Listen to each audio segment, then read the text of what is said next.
M-C, capital G-I-N-L-E-Y. I play Dr. Perry Cox, who is the teaching resident here with all these little jackasses. I went and auditioned, and then I auditioned again and again and again, and finally made it to network, which means you're with 5 or 6 other guys, or girls, however it works, and you're all in the same waiting room, and you go in and audition in a tiny little executive office. And in this case, there were about 30 or 40 people there, all the different people from NBC, and it's worse. It's the worst possible of all worlds. It's all pressure, it's all everything. I like to be in waiting rooms with people as they're auditioning because their terror calms me. And so the 4 guys who went in before me came out, they looked like a deer in headlight. They just, you know, they're just like, oh my God, it's the most terrifying room ever. I was like, I'm getting this gig. And so I went in and I did what in my mind, I rehearse in front of a video camera at home. I set up a space down in the basement to just rehearse in front of. And I did what I'd rehearsed. And I just felt like I crushed it. Right before you go in, you signed 5 copies of the contract that you and your agent and your lawyer were hammering out with these people over the last couple of days. And I turned Scrubs down. When we were hammering out this contract, I turned it down 3 times. And it was right in the middle of going through a divorce. And so I was turning down, what I was turning down was still an astronomical amount of money. And it was the worst 3 nights of my life. The first meeting I had with Bill Lawrence, the audition, I told him, I don't know whether it was a sense of hubris or entitlement, but I said I thought that Cox was too similar to the head of the hospital. I thought they were way too similar, and I thought that Cox had to teach with a teaspoon of dirt, a teaspoon of dirt, and a pinch of sugar.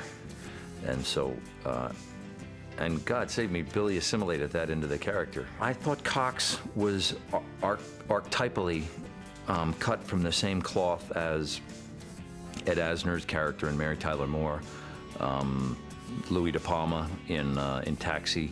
You know, kind of the hard ass with a heart of gold. And the heart of gold I thought just had to come out once every blue moon. Otherwise, he was just a prick, and who cares? I didn't want to play a prick for 7 years. It's no fun. And so Billy started to layer in kind of this window into, you know, kind of a love groove every once in a while. And it's what separates him. I did this horrible Tom Green movie, and I shaved my head for it, and so the first season of Scrubs, you know, I'm pretty short-haired.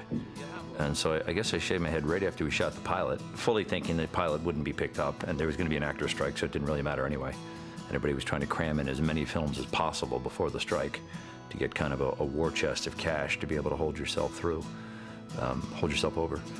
And so I show up at Scrubs. I guess I have hair in the pilot, and then I'm you know, coming back from being bald.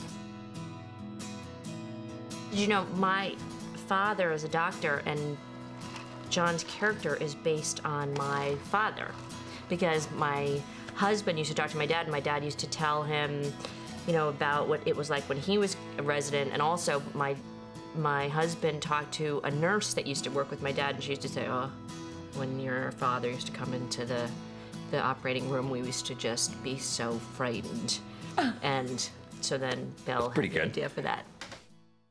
The first time I met all the actors at Billy Lawrence's house for the read-through was, you know, the first read-throughs were ridiculously exciting.